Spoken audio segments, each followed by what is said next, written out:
The Valoran Empire had ruled the stars for 12,000 years. They had conquered hundreds of planets and enslaved dozens of species. Their war fleets were famous across the galaxy. No one had ever defeated them in battle. No one had even come close to it, so when the Empire discovered a small blue planet called Earth, they did not worry. The creatures living there were weak and primitive. They had only reached their own moon a few decades ago. Their ships were slow. Their weapons were simple. High Admiral Torvax looked at the reports about humans and laughed. "Send the Third Armada," he ordered. "Crush them quickly. I want this finished before dinner." The Third Armada was 800 warships strong. Each ship carried weapons that could turn mountains into dust. Each ship had shields that could stop any attack. The fleet commander was Torvax's own nephew, a young officer eager to prove himself. The Armada jumped through space and arrived near Earth's moon. They did not send warnings. They did not ask for surrender. They simply opened fire on the nearest human station. 14,000 humans died in the first minute. Families, children, workers going about their ordinary day. The station broke apart and burned, and the Valoran fleet moved toward the next target. Then something strange happened. The fleet stopped sending messages. At first, the Empire thought it was a communication problem. They waited an hour, then 2 hours, then a full day. Nothing. 800 warships and 50,000 soldiers had simply gone silent. Admiral Torvax sent scout ships to investigate. What they found made no sense. There was no debris, no bodies, no radiation, no sign that a battle had ever happened. The Third Armada had simply vanished, as if it had never existed. The Galactic Council demanded answers. They called an emergency meeting on the Great Station at the center of known space. Representatives from 100 species gathered in the massive chamber, all of them talking at once. All of them afraid. Then the human ambassador arrived. Her name was Yuna. She was small, even by human standards. She had dark hair pulled back from her face and wore a simple gray uniform with no decorations. She carried no visible weapons. She walked into the chamber alone, surrounded by aliens twice her size, and she did not look afraid. High Counselor Vex towered over her. He had 4 eyes and skin like stone, and he had led the council for 3 centuries. He was not used to being ignored by primitive species. "Where is our fleet?" he demanded. His voice echoed through the chamber. Yuna looked up at him calmly. "Which fleet do you mean? Do not play games with me, human. 800 Valoran warships entered your system. None of them returned. What happened to them?" Yuna was quiet for a moment. When she spoke, her voice was soft, but somehow it reached every corner of the room. "You mean the ships that attacked our civilian station without warning? The ones that killed 14,000 innocent people in the first strike? Those ships?" Vex leaned forward. "Answer the question." Yuna reached into her pocket and pulled out a small device. She placed it on the speaking platform, and a hologram appeared in the air above it. The image showed the Third Armada in perfect formation, moving toward Earth. The ships looked powerful and unstoppable. Then, in 11 seconds, every single ship disappeared. There was no explosion, no flash of light, no sound. One moment the fleet was there. The next moment it was gone. Just empty space where 800 warships had been.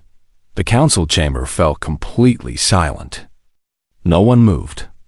No one breathed. Yuna picked up her device and put it back in her pocket. She looked at High Counselor Vex with an expression that was almost sad. "We handled it," she said simply. Vex stared at her.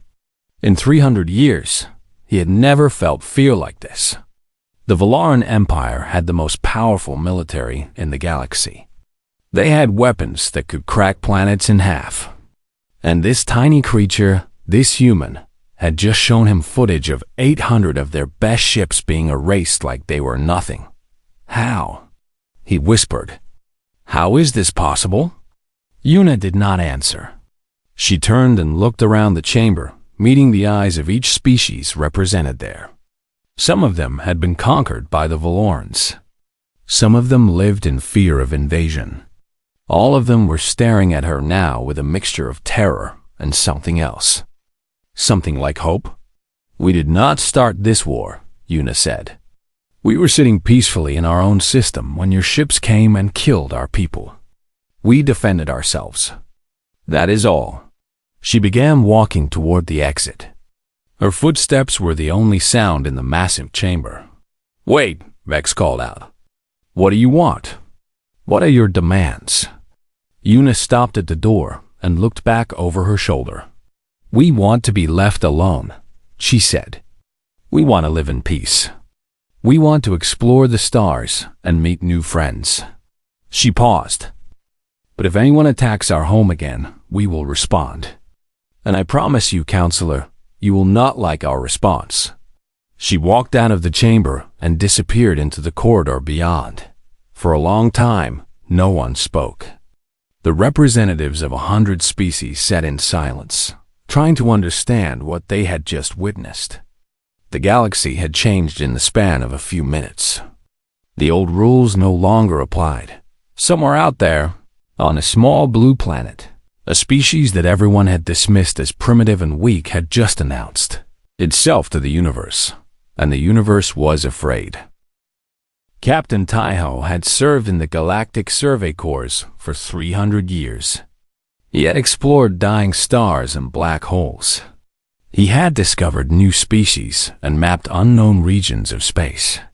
He thought he had seen everything the universe had to offer. He was wrong. Council sent him to investigate the human system. His ship, the Persistent Question, carried 40 of the best scientists from 12 different species. They were not soldiers. They were researchers, chosen because they asked good questions and found honest answers. Taiho guided his ship carefully into human space. He had sent messages ahead, asking for permission to enter. The humans had agreed, which surprised him. Most species would hide their secrets after a victory like theirs. The humans seemed almost eager to have visitors. The first thing Taiho noticed was what was missing. There were no weapons platforms around Earth, no defensive satellites, no military ships patrolling the borders. The orbital stations looked simple and peaceful, full of civilians going about their daily lives. This makes no sense, said his science officer, a being named Mira who had 8 tentacles and 3 brains.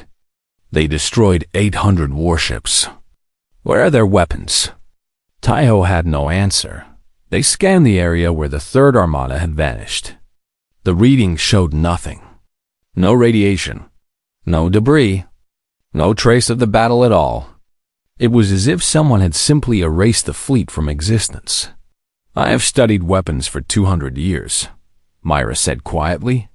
I have seen plasma cannons and gravity bombs and things that can tear apart the fabric of space itself. But this, I do not understand this. There should be something left behind. Even total destruction leaves evidence. A human shuttle approached their ship. A young officer named Ji-won came aboard to serve as their guide. He was friendly and polite, with a warm smile that seemed genuine. He answered their questions openly and showed them around the Earth system without any sign of nervousness. Taiho studied him carefully. This was a member of a species that had just announced itself as perhaps the most dangerous force in the galaxy. But Ji-won acted like a tour guide, showing visitors around a quiet village. How do you defend yourselves? Taiho finally asked. We see no weapons, no military ships, nothing that could stop an invasion. Ji-won smiled that same warm smile. We manage, he said simply. That night, Taiho sat alone in his quarters and reviewed the historical records the humans had shared. They held nothing back. They showed him their world wars, their nuclear weapons, their centuries of fighting and killing each other. The footage was terrible. Humans had done horrible things to other humans, again and again throughout their history. But then, about 80 Earth years ago, everything changed. The weapons research stopped. No new bombs. No new missiles. No new military technology appeared in any public record. The humans kept building ships and stations, but none of them seemed designed for war. What had they been doing for 80 years? Taiho pulled up the timeline and studied it carefully. 80 years ago, humans had nearly destroyed themselves. They had built weapons that could end all life on their planet, and they had come very close to using them. The whole species had stood at the edge of extinction. And then they stepped back. Something had changed in humanity during those dark years. They had looked into the abyss and decided not to jump. They had chosen a different path. But what path? What had they built in the silence of those 80 years? The next day, Jiwan took them to visit Earth itself. Taiho walked through human cities and saw families laughing together. He visited museums where humans displayed their own past crimes, not hiding from them, but learning from them. He watched children playing in parks, completely unaware that their species had just frightened the entire galaxy. "You show us your dark history so openly," Taiho said to Jiwan. "Most species hide their shame. How can we learn from it if we hide it?" Jiwan replied, "We were monsters once. We nearly destroyed ourselves. We choose to remember that, so we never become monsters again." Taiho thought about this for a long time. He thought about the 800 vanished ships and the 14,000 dead civilians who had started this conflict. He thought about the power it would take to erase a fleet without leaving any trace, and the restraint it would take to not use that power for conquest. On his last day in the human system, he asked Jiwan one final question. "If the Valorans attack again, what will you do?" Jiwan's smile faded. For just a moment, Taiho saw something behind his friendly eyes. Something old and tired and very, very dangerous. "We will stop them," Jiwan said quietly, "as many times as necessary. But we will try very hard not to become what we used to be." Taiho returned to the council with his report. He told them everything he had learned, which was almost nothing about the human weapon and everything about human character. He told them about the missing military, the open history, the strange combination of terrible power and gentle restraint. The council listened in silence. When he finished, High Counselor Vex asked a question everyone was thinking. Should we be afraid of them? Taiho considered his answer carefully. "I do not think they want to hurt anyone," he said slowly. "But I also think that if anyone threatens their home again, they will respond in ways we cannot imagine." He paused. "So yes, Counselor, I think we should be very, very careful." The council agreed. Messages were sent across the galaxy, warning all species to leave the humans alone. But High Admiral Torvax was not listening. He was planning revenge. High Admiral Torvax had not slept well since the Third Armada disappeared. Every night he saw his nephew's face in his dreams. Every morning he woke up angry and hungry for revenge. The council had told him to stay away from the humans. They had warned him that attacking Earth again would be foolish. But Torvax had not built the greatest military in galactic history by listening to cowards. He had built it by crushing anyone who stood in his way. He spent 6 months gathering his forces. He called in ships from every corner of the empire. He emptied defense stations and training facilities. He assembled the largest fleet anyone had seen in 300 years. 15,000 warships. 3 million soldiers. Enough firepower to turn a planet into dust 100 times over. The Grand Fleet stretched across space like a wall of death, blocking out the stars themselves. "Let them try to erase this," Torvax growled as he looked at his armada. "Let them try." He sent his declaration of war across all channels. making sure every species in the galaxy could hear it. Humans of Earth, his voice boomed through space. You have one standard cycle to surrender completely. If you do not, I will reduce your planet to ash. I will enslave your survivors. Your species will be forgotten. Your world will be nothing but a warning to others. Ambassador Yuna received the message in her small office on a diplomatic station far from Earth. She was drinking tea when it arrived. She listened to the whole thing without changing expression, then set down her cup and sighed. Commander Yunji stood beside her. Yunji was tall for a human, with short gray hair and calm eyes that had seen too much. She was in charge of Earth's defense, whatever that meant. 15,000 ships, Yunji said, reading the intelligence report. That is much larger than last time. Will it be a problem? Yuna asked. Yunji thought about it. We will need to use Protocol 7 instead of Protocol 3. The cleanup will take longer. Casualties on our side? None expected. Yuna nodded slowly. She thought about the 14,000 people who had died in the first attack. She remembered their names. She had read every single one of them, trying to honor their memory in some small way. And on their side? She asked quietly. Yunji was silent for a moment. That depends on what you decide. This was the question Yuna had been dreading. The Valorans had killed her people without mercy. They were coming to kill more.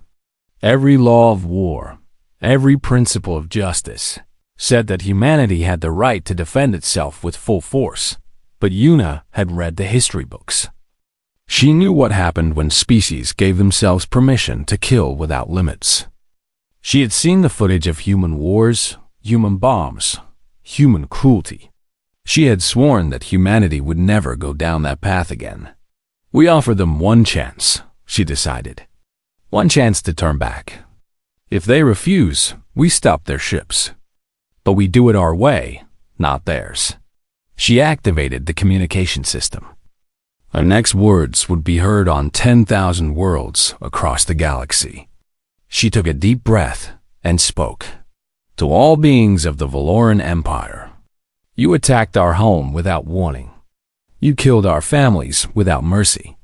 Now you send 15,000 ships to finish what you started. She paused, letting her words sink in across the stars. Turn back. This is the only warning you will receive. If your fleet crosses into our system, we will respond. And I promise you this, whatever you imagine we did to your third armada, it will be nothing compared to what we will do to protect our children.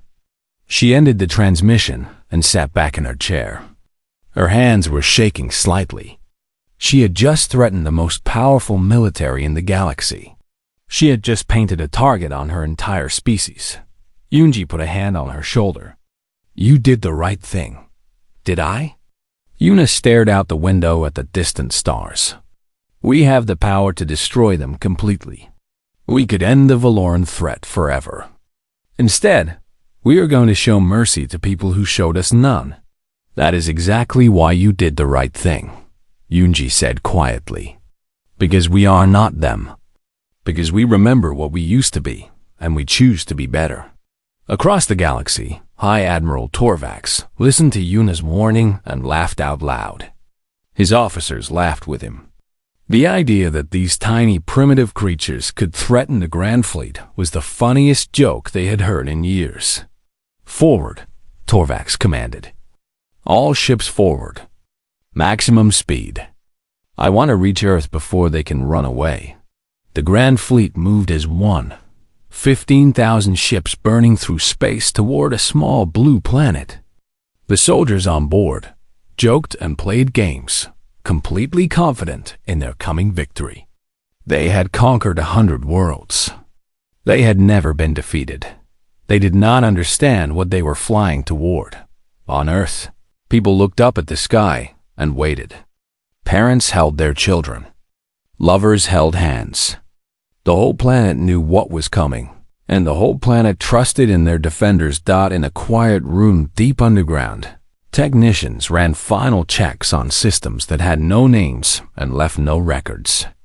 Screens showed the approaching fleet as tiny dots of light, getting closer every minute. Commander Yunji watched the screens calmly. Beside her, young officers worked at their stations with quiet efficiency. There was no panic, no fear, just the steady focus of people who knew exactly what they were doing. "The fleet will cross our boundary in 3 hours," someone reported. Unji nodded. "Begin Protocol 7. No alarms sounded. No weapons powered up. Nothing visible happened at all. But somewhere in the spaces between spaces, something ancient and patient opened its eyes and began to watch." Captain Taiho watched from the persistent question as the Grand Fleet crossed into human space. The Council had asked him to observe and report. He had agreed, though part of him wished he was anywhere else in the galaxy. 15,000 warships moved in perfect formation. Their shields were at maximum power. Their weapons were fully charged. They scanned constantly for any sign of attack, ready to respond to any threat. They found nothing. No human ships came to meet them. No weapons platforms activated. No missiles or beams or bombs appeared. The Grand Fleet moved deeper into human territory without meeting any resistance at all. High Admiral Torvax sat on his command bridge and frowned. This was not what he expected. He had prepared for battle. He had dreamed of crushing the human defenders in glorious combat. Instead, he found only empty space and silence. "Where are they?" he demanded. "Where are their defenses?" His officers had no answer. Their scanners showed nothing but civilian stations and peaceful satellites. Earth itself hung in the distance, blue and green and completely unprotected. "It is a trick," Torvax decided. "They are hiding, waiting to ambush us. All ships prepare for sudden attack from any direction." The fleet tightened its formation. Gunners sat ready at their stations. Every eye watched for the first sign of danger. They never saw it coming. Taiho was watching his screens when it happened. One moment, 15,000 ships filled his display. The next moment, they were gone. All of them. Every single one. But this time was different from before. This time, the humans left something behind, floating in the empty space where the Grand Fleet had been. Millions of small pods drifted slowly through the darkness. Taiho enhanced his scanners and felt his heart stop. They were life pods, emergency stasis capsules, and every single one of them contained a living Valoran soldier, sleeping peacefully in frozen suspension. The humans had destroyed the ships but saved the crews, all 3 million of them. Taiho stared at his screens for a long time, trying to understand what he was seeing. The power required to erase 15,000 warships was beyond anything he could imagine. But the precision needed to remove the ships while preserving every single life on board, that was something else entirely. That was impossible. His communication system crackled to life. A human voice spoke calmly through the static. "Captain Taiho, this is Commander Yunji. Please relay a message to the Galactic Council." Taiho found his voice with difficulty. "I am listening. We do not want war. We never wanted war. We spent 80 years developing technology that could protect our home without requiring us to become killers." Yunji paused. "We could have destroyed every soul in that fleet. We chose not to." Taiho looked at the millions of life pods drifting in the void. "Why?" he whispered. "They came to destroy you. They would have killed everyone on your planet without mercy. Why would you show them kindness?" "Because that is who we choose to be," Yunji replied. "We remember what we were. We remember the wars and the hatred and the endless cycle of revenge. We broke that cycle. We will not go back to it, no matter what others do to us." "But the soldiers," Taiho said, "when they wake up, they will remember. They will want revenge." "No, they will not. The stasis process we use has a side effect. They will have no memory of the attack. They will believe their ship suffered some kind of technical failure. They will go home to their families and tell stories about the day they almost died in an accident. Taiho's hands trembled. You are giving them back their lives and their peace of mind. After everything they tried to do. Yes. Why? Commander Yunji was quiet for a moment. When she spoke again, her voice was softer. Because somewhere on those ships, there were soldiers who did not want to come. There were young officers who were just following orders. There were people with families and dreams and fears, just like us. They did not choose to be our enemies. Their leaders chose that for them. She paused again. We cannot undo the 14,000 lives their first attack took from us. We cannot bring back the families that were destroyed. But we can choose not to create more grieving families. We can choose not to make more orphans and widows. That choice is the only power that truly matters. Taiho sat in silence, tears running down his face. In 300 years of exploring the galaxy, he had never encountered anything like this. He had seen mighty empires and terrifying weapons and species that could reshape reality itself. But he had never seen mercy on this scale. He had never seen strength used this gently. What should I tell the council? He finally asked. Tell them that Earth wants peace. Tell them that we will defend ourselves if attacked, but we will never attack others. Tell them that we are ready to be friends with any species that approaches us with respect. Yunji's voice grew firm. And tell them that if anyone threatens our home again, we will stop them. Every time. Forever. But we will always choose life over death. That is our promise to the galaxy. The communication ended. Taiho began composing his report. Though he knew no words could truly capture what he had witnessed up behind him, through the window of his ship, he could see the first rescue vessels arriving to collect the Valoran survivors. Human ships worked alongside vessels from a dozen other species, carefully gathering the life pods and preparing them for transport home. 3 million soldiers. 3 million enemies who had come to commit genocide, all of them saved by the very people they had tried to destroy. Taiho finished his report and sent it to the council. Then he sat back and watched the rescue operation continue, and he wondered if the galaxy was finally ready to understand what humanity was offering. Not war, not conquest, not revenge. Something much harder, something much better. Hope. The Valoran Empire did not attack Earth again.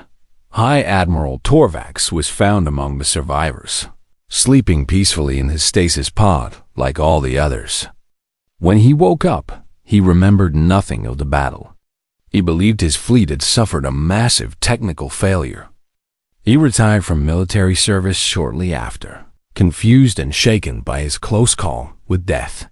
The 3 million soldiers returned to their homes across the Empire. They hugged their families and told stories about their strange accident. Some of them had nightmares they could not explain. Some of them felt a strange sense of gratitude they did not understand. But none of them remembered the attack on Earth. The Galactic Council met in emergency session for weeks after the event. They argued and debated and analyzed every piece of information they had. In the end, they reached a conclusion that surprised no one. Humanity was now the most powerful species in the known galaxy. And humanity had chosen not to use that power for conquest. Ambassador Eunice stood before the council 1 year after the failed invasion. She looked the same as always, small and quietly confident. But the council members no longer looked down at her. They watched her with respect, some with fear, and some with something close to wonder. You could rule us all, High Counselor Vex said slowly. With your technology, you could make yourselves emperors of the galaxy. Why do you not? Eunice smiled gently. That question tells me you do not understand us yet. She walked to the center of the chamber and looked around at the assembled representatives. "We spent thousands of years fighting each other," she said. "We invented terrible weapons and used them on our own people. We burned cities and poisoned lands and killed millions of our brothers and sisters for reasons that seem foolish now." She paused, her eyes distant with old memories. 80 years ago, we stood at the edge of total destruction. We had weapons that could end all life on our planet, and we were angry enough to use them. The whole human species nearly died in a fire of our own making. The council chamber was completely silent. Even the translator system seemed to hold their breath. But we stepped back, Yuna continued. We looked at what we had become, and we decided to change. We spent 80 years building something new. Not better weapons for killing. Better technology for protecting. We asked ourselves a simple question. What if we used our intelligence to save lives instead of ending them? She gestured toward the great windows that looked out on the stars. That is what we built. A way to protect our home without becoming monsters. A way to stop any attack without killing anyone. A way to break the cycle of violence that has plagued every species in this galaxy for millions of years. Vex leaned forward. But surely you want something. Power, resources, territory. Everyone wants something. We do want something, Yuna agreed. We want to explore. We want to learn. We want to meet other species and share knowledge and build friendships that last for generations. Her voice grew warm. We spent our childhood fighting in the dirt. We nearly died in our teenage years. But we grew up, counselor. We are ready now to be good neighbors. She extended her hand toward Vex, just as she had done 1 year ago. We do not want to rule the galaxy. We just want to live in it peacefully, alongside everyone else. Can you accept that? Vex looked at her small hand for a long moment. He thought about all the species the Valoran Empire had conquered. He thought about the millions of lives lost to war throughout galactic history. He thought about the 3 million soldiers who had been sent home safe by the very people they had tried to destroy. Slowly, he reached out and took her hand. I think we can try, he said. The years that followed changed everything. Humanity opened its borders to peaceful visitors. They shared their medical technology freely, curing diseases that had killed billions across the galaxy. They helped build better ships and safer stations. They asked for nothing in return except friendship and respect. Some species remained suspicious. They waited for humanity to reveal its true motives, to finally show the greed and cruelty that every powerful species eventually displayed. They waited for decades, thought the betrayal never came. Captain Taiho spent his final years traveling between worlds, telling the story of what he had witnessed. He became known as the human speaker, the alien who understood humanity better than most aliens ever would. They were not impressive because they were powerful, he would tell his audiences. Every species is powerful in some way. They were impressive because they had power and chose not to use it for destruction. They had every reason for vengeance, and they chose mercy instead. He would pause then, his old eyes bright with memory. That is what makes them human. They carry their darkness with them, always. They remember what they were capable of. And every day, they choose to be something better. Commander Yunji retired to a small house by the sea. She spent her days teaching young officers about the responsibility of power. Ambassador Yuna continued her work, building bridges between species that have been enemies for thousands of years. Young Jiwan became one of humanity's greatest diplomats, known across the galaxy for his warm smile and honest heart. And somewhere in the quiet places of human civilization, scientists continued their work. Not on weapons. Never on weapons. But on shields and rescue systems and technologies that could save lives across the Eves.